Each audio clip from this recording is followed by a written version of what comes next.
Do you have grit?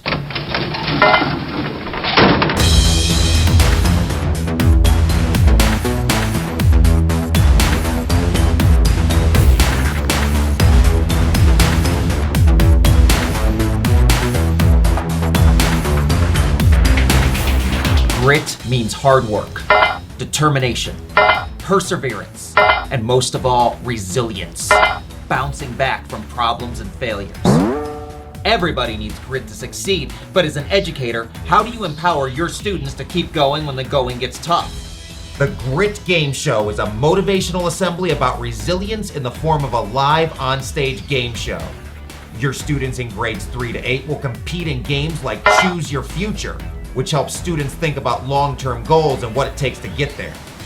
The Losers Club highlights famous people who suffered setbacks before success. In Talking Back, kids turn negative self-talk like, I can't do this, into positive statements like, I'll figure it out if I keep working hard. And in Real Life Grit, your students get a short, kid-friendly introduction to the powerful concept of the growth mindset. Of course, one assembly can't transform your school overnight because building resilience is a lifelong process. But after our game show, if you ask your students, do you have grit? They should be able to answer with a big yes!